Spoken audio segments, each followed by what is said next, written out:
ఇప్పుడు ఈ టాపిక్లో మనం different prepositions with same verb noun are adjective. ఇక్కడ మనకి వర్బ్ నౌన్ యాడ్జెక్టివ్ అనేది సేమ్ వస్తుంది, కానీ అదే సేమ్ వర్బ్ తోటి డిఫరెంట్ ప్రిపోజిషన్ వచ్చే అవకాశం ఉంటుంది. వీటిలో ఫర్ ఎగ్జాంపుల్ చూద్దాం మనం. annoy with at, we can use two prepositions. annoy with రాసుకోవచ్చు, annoy at రాసుకోవచ్చు. ఆ పక్కన మనకి పర్సన్ వస్తే we use only with. annoy with a person, annoy at a act or a thing.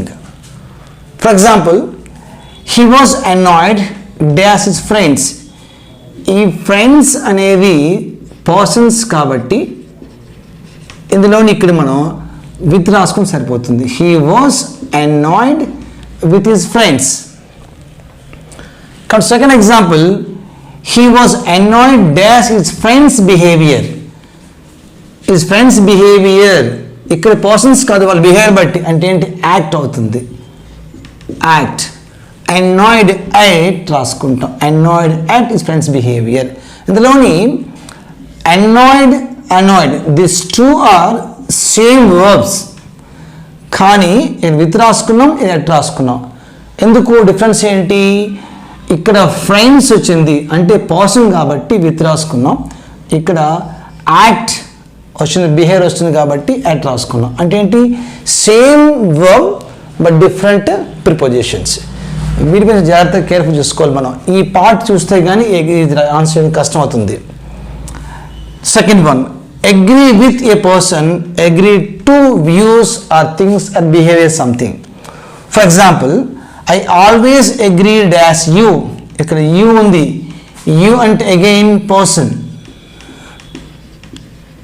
అలాగే I always agree dash your behaviour.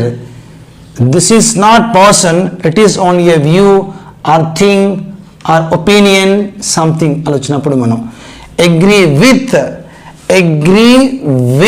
a person. ఈ person కాబట్టి మనం విత్ రాసుకున్నాం. agree with a person, agree to a thing. I always agree to your behavior రాసుకోవాలి.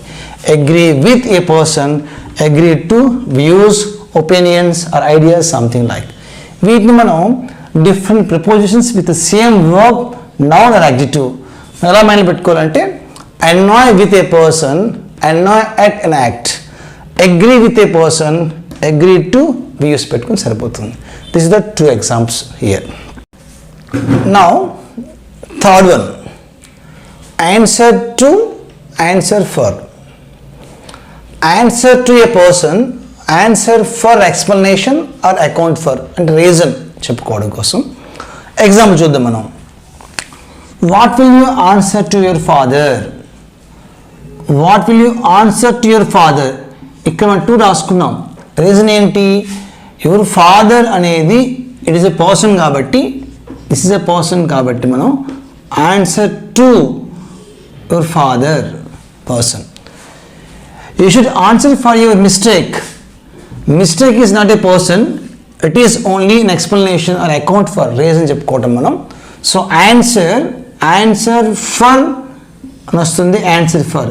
ఇక్కడ టూకి ఇక్కడ answer వచ్చింది, ఇక డిఫరెన్స్ ఏంటి, ఇక్కడ టూ అండ్ ఫర్ రీజన్ ఏంటి, ఇక్కడ ఆన్సర్ ఫాదర్ ఉంది కాబట్టి answer to your father, the answer for your mistake ఈ థింగ్ ఉంది కాబట్టి ఫర్ రాసుకుందాం మనం. సో మనం మైండ్ పెట్టుకోవాలంటే answer to a person, answer for an explanation రాసుకుని సరిపోతుంది. Next one, angry. Angry with a person, angry at something or an act. Suppose he was angry with his teacher, he was angry at his mistake. ఇక్కడ angry ఉంది, ఇక్కడ also angry ఉంది, but ఇక్కడ with వచ్చింది, ఇక్కడ at వచ్చింది. Reason ఏంటి, his teacher is a person, mistake it is a thing or something కాబట్టి ఇక్కడ విత్ అండ్ అట్ వచ్చింది. So angry with a person, angry at an act or something. So ఫైనల్గా mind పెట్టుకోవాలంటే మనం answer to a person, answer for explanation. Angry with a person, angry at an act. Fifth one, compare with, compare for. Compare with a person for a trophy.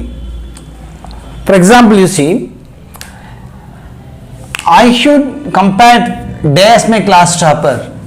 My class topper, it is a person కాబట్టి we use with and రాసుకుంటే I should compare with my topper, class topper, with రాసుకుంటాం. Compared with because it is a person. Our college will not compare with the Roman troop ఉంది కదా, general with అని రాసుకుంటూ ఉంటామని ఇక్కడ, కానీ with రాయకూడదు. Now this the trophy is there నా, we use only compared for రాసుకుంటే సరిపోయింది. అంటే ఏంటి, our college will not compare for the Roman trophy. Compared with a person, compared with a trophy. Now sixth one, complaint to a person, complaint against a person, complain of behavior as a mistake. For example, you see, the students have complained dash the principal, dash the teacher, dash is misbehavior. ఎవరి complaint ఇస్తున్నామో ఒక two రాసుకోవాలి మనం, ఎవరి మీద complaint ఇస్తున్నామో against రాసుకోవాలి, ఎందుకు ఇస్తున్నామో of రాసుకోవాలి. Now the students have complained to the principal, ఎందుకంటే ప్రిన్సిపల్స్ కంప్లైంట్ ఇస్తున్నారు వాళ్ళు ప్రిన్సిపాల్కి కాబట్టి టు ద ప్రిన్సిపాల్. ఎవరి మీద, టీచర్ పైన, అగైన్స్ట్ ద టీచర్. ఎందుకు, రీజన్ ఏంటి, misbehaviour of his. So the students have complaint to the principal, the students have complaint against the teacher, the students have complained of his behavior, misbehavior. So complaint to a person and ఎవరికి ఇస్తున్నాము, complaint against a person ఎవరి మీద ఇస్తున్నాము, complaint of his behavior ఎందుకోసం ఇస్తున్నాము సరిపోతుంది. complaint to, complaint against and complaint of. Next one, die of, die from. Die of a disease, die from something, some cause. ఒక disease వల్ల చనిపోతే we use of రాసుకుంటాం మనం, died of something, died of a disease. అలా కాకుండా వేరే reason చనిపోయి అనుకోండి, we use only die from. ఇది మనకు కనిపించి పెట్టుకోవడం. He died dash malaria, malaria it is disease కాబట్టి మనం హీ డైడ్ ఆఫ్ మలేరియా రాసుకుని సరిపోయింది. He died of dash over eating. ఇక్కడ ఏముంది, ఇక్కడ ఓవర్ ఈటింగ్ ఉంది అంటే ఇది ఒక డిసీజ్ కాదు, ఇంకో రీజన్ అనమాట. అలా ఉన్నప్పుడు మనం ఫ్రమ్ రాసుకుంటాం. ఈ డైడ్ ఫ్రమ్ ఓవర్ ఈటింగ్ రాసుకొని సరిపోయింది. Next one, differ with, differ from, విభేదించటం. ఒక మనిషి పైన ఉద్దేశాలతో విభేదిస్తే విత్ రాసుకుంటాం మనం. అలా కాకుండా పోలిక కానీ ఇంకా అనుకోండి ఫ్రమ్ రాసుకుంటాం. differ with a person in use, differ from in something. Example చూద్దాం ఇక్కడ మనం. She always differs dash me on the views of life. నాకు డిఫర్ చేస్తూ ఉంటుంది ఉద్దేశాల మీద అన్నప్పుడు మనం ఇక డిఫర్కి మనం విత్ రాసుకుంటే సరిపోతుంది. differs with, she always differs with me on the views of life. అలా కాకుండా she differs dash me both in habits and looks. అలవాట్లలోని అండ్ లుక్ కనిపించడంలోని నాకు డిఫరెన్స్ ఉన్నాయి అంటానికి, తేడా ఉంది అంటానికి మనం అప్పుడు మనం ఫ్రమ్ రాసుకుంటే సరిపోయింది. ఇక్కడ she always differs with me on the views of life, she differs from me both in habits and looks సరిపోతుంది. ఇక్కడ మనం die of a disease, die from some cause, differ with a person in views, differ from in something. ఇది మైండ్లో పెట్టుకుంటే చాలు. Different prepositions with the same verb noun యాడ్జెక్టివ్లో 8 discuss చేసుకున్నాం. 9th one, deal. ఈ వెర్బ్ అనేది we can use this verb in with 2 prepositions, deal in, deal with. ఎప్పుడు మనం ఇన్ వాడుకుంటాం, ఇప్పుడు విత్ వాడుకుంటూ చూద్దాం ఒకసారి మనం. డీల్ ఇన్ అనేది సబ్జెక్ట్స్ కానీ మ్యాథ్స్ ఫిజిక్స్ కెమిస్ట్రీ సబ్జెక్ట్స్ కానీ ఎనీ ట్రేడ్ బిజినెస్ అని అయ్యి ఉండొచ్చు. విత్ అనేది విత్ ద పీపుల్ పర్సన్ కింద వస్తుంది. For example Ravi has dwelt dash mathematics in our college. Mathematics it is subject అంటే రవి అనే ఆయన మన కాలేజీలోని మ్యాథమెటిక్స్ డీల్ చేస్తున్నాడు అని చెప్పడానికి మనం దీన్ని Ravi has dwelt in mathematics. Ravi has dwelt in mathematics because maths is a subject కాబట్టి ఇన్ రాసుకోవాలి. He knows how to deal they the customers. ఇక్కడ వర్బ్ డీల్ ఉంది, దిస్ ఈజ్ ద కస్టమర్స్ అంటే పీపుల్ కాబట్టి మనం deal with person deal with people కాబట్టి మన ఇక్కడ he knows how to deal with customers అంటే ఏంటి, డీల్ అన్న వర్బ్తో మనం ఇన్ రాసుకోవచ్చు, విత్ కూడా రాసుకోవచ్చు. డిఫరెన్స్ ఏంటంటే deal in subject are trade, deal with people or person. Now 10th one, familiar to and with. familiar to మనం టు రాసుకోవచ్చు అండ్ విత్ కూడా రాయొచ్చు. ఎలా, టు నో తెలుసుంటే టు, అబౌట్ నాలెడ్జ్ అనుకోండి విత్ రాసుకోవాలి. ఎగ్జాంపుల్ చూద్దాం. Mister Reddy is familiar dash everyone in our town. మన టౌన్లోని ప్రతి ఒక్కరికి రెడ్డి గారు బాగా తెలుసు అన్నటప్పుడు మనం ఫెమిలియర్ టు అని రాసుకుంటాం. ఎందుకు అంటే this is call only know తెలుసు. Mr Reddy is familiar to everyone in our town. ఇక్కడ సెకండ్ ఎగ్జాంపుల్లోని I'm not much familiar dash mathematics. నా మ్యాథ్స్ అంత ఫెమిలియర్ లేదు అంటానికి ఇక్కడ సబ్జెక్ట్ ఉంది కాబట్టి మనం ఇక్కడ నాలెడ్జ్ కాబట్టి విత్ రాసుకుంటే సరిపోయింది. Familiar to and familiar with difference ఏంటి, బాగా తెలుసు అని మీనింగ్ కాబట్టి ఇక్కడ టు రాసుకున్నాం, ఇక్కడ సంబంధ నాలెడ్జ్ కాబట్టి విత్ రాసుకున్నాం. This is deal in, deal with, familiar to and familiar with. Next one lean. Lean అంటే మనం జనరల్గా వీక్గా ఉండటము సన్నగా అనుకుంటూ ఉంటాం. లీన్ అంటే దీని ఒక థింగ్ని సపోర్ట్ చేసుకుంటూ కూర్చోడం కానీ నిల్చోడం అవ్వచ్చు. మనం సపోజ్ దీన్ని మనం లీనింగ్ అంటాం, జస్ట్ వాలి ఉంటాను దానిపైన రెస్ట్ తీసుకోవటాన్ని. Lean on, with this lean we can use on and against also. Difference ఏంటి అంటే lean on a person or smaller things, lean against bigger things. For example, while teaching the teacher lean dash bench. Bench అనేది teacher పక్క ఉంటుంది కాబట్టి it takes support on the bench and standing like this. This is called only lean on the bench. చిన్న things పైన.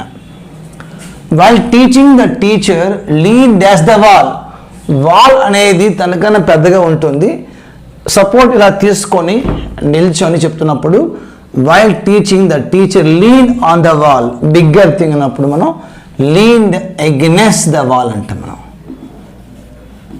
Lean on the bench, lean against the wall because it is smaller thing, it is a bigger thing. 12th one, part, separate అయిపోవడం. Part with and part from. Part with a thing, part from a person. Suppose we can't part dash a property. Property అనేది ఒక thing అవుతుంది కాబట్టి దాన్ని separate చేసుకోలేము మనం. We can't part with our property అని రాసుకుంటాం because it's the thing. I can't part dash my friend Ravi.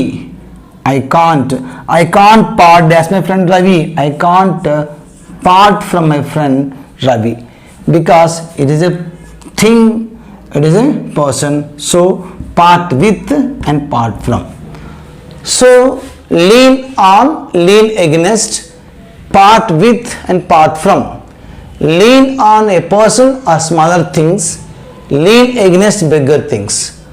Part with a thing, part from a person. This is the next one, popular for, popular with. Popular for a good quality, popular with the people. For example, he is popular, dash is honesty. ఇక్కడ is honesty ఉంది, it is a quality. Popular, popular for a good quality కాబట్టి he is popular for is honesty. Is popular dash the students of the class. ఇక్కడ people, ఎక్కువ మంది పిల్లల మధ్య popular అని అనుకోండి. Popular with the people, he is popular with the students. So with popular we can use for and with. Difference is good quality ముందైతే for రాసుకుంటాం మనం, పీపుల్ అయితే విత్ రాసుకుంటాం. Pride, pride in, pride on. ప్రైడ్ని నౌన్గా వాడుకుంటే in రాసుకోవాలి, వెర్బ్గా వాడుకుంటే ఆన్ రాసుకోవాలి. Suppose the take pride dash their health. ఇక్కడ డాష్ దేర్ హెల్త్ ఉంది, ఇక్కడ దే టేక్ ప్రైడ్. ప్రైడ్ వెర్బ్గా కాదు, ఒక నౌన్గా వాడుకున్నాం కాబట్టి they take pride in their health రాసుకుంటాం. The dash prided themselves their health. Same ఉంది, ఇక్కడ దేర్ హెల్త్ ఉంది, కానీ ప్రైడ్ని ఒక వెర్బ్గా వాడుకున్నాం కాబట్టి we use only on here. So they take pride in their health, they prided themselves on their health. ఒక ప్రైడ్ని నౌన్గా వాడుకుంటే ఇన్ రాసుకుంటాం, వెర్బ్గా రాసుకుంటే ఆన్ రాసుకుంటాం. ఈ ప్రైడ్ కాకుండా ఇన్ కేస్ ప్రౌడ్ ఉందనుకోండి, we can use it of రాసుకుంటాం, proud of. So pride in a noun, pride on a verb, and again proud of. 15th one, quarrel over, quarrel with. Quarrel over a thing, quarrel with a person. ఒక వస్తువు కోసం గొడవాడితే over రాసుకుంటాం, మనిషితో గొడవాడితే with రాసుకుంటాం. Suppose they have quarreled dash the division of their property. The division of the property అనేది ఒక thing కాబట్టి ఇక్కడ మనం దేనికోసం ఫైట్ చేసుకుంటున్నారని ఉంది కాబట్టి ఓవర్ రాసుకుంటాం. They have quarrel over the division of their property. She always quarrels dash brother. Brother అనేది పర్సన్ కాబట్టి ఇక్కడ మనం విత్ రాసుకుంటాం. The verb quarrel will take over and with. If it is a thing we use over, if it is a person we use with. ఇక్కడ division of property అనేది ఒక thing కాబట్టి over రాసుకున్నాం, brother అనేది person కాబట్టి with రాసుకున్నాం. Quarrel over and quarrel with. ఇప్పుడు మనం ఈ క్లాస్లోని టోటల్ 15 పేర్స్ చూసుకున్నాం మనం. అంటే ఒకే ఒక వెబ్ కానీ అంటే ఏంటి same web, noun, adjective with different prepositions చూసుకున్నాం మనం. చాలా కేర్ఫుల్గా ఉండాలి. ఇప్పుడు మనం ఇవన్నీ చూసుకున్నట్లయితే మనకి different prepositions with the same web చెప్పుకున్నాం మనం. ఎగ్జామ్ పాయింట్ వస్తూ ఉంటాయి. మనం ఇవి బేస్ చేసుకొని మన కమింగ్ క్లాస్లో ఒకసారి సాల్వ్ పేపర్స్ ఏవైతే ఉన్నాయో, అంటే ముందున్న పేపర్స్ ఏవైతే ఉన్నాయో, డిఎస్సి కానీ, బ్యాంక్ జాబ్స్ కానీ, ఎస్ఎస్సి కానీ ఏవైతే పేపర్స్ ఉన్నాయో అందులో కొన్ని క్వశ్చన్స్ అన్నీ తీసుకొని మనం నెక్స్ట్ క్లాస్లో డిస్కస్ చేద్దాం.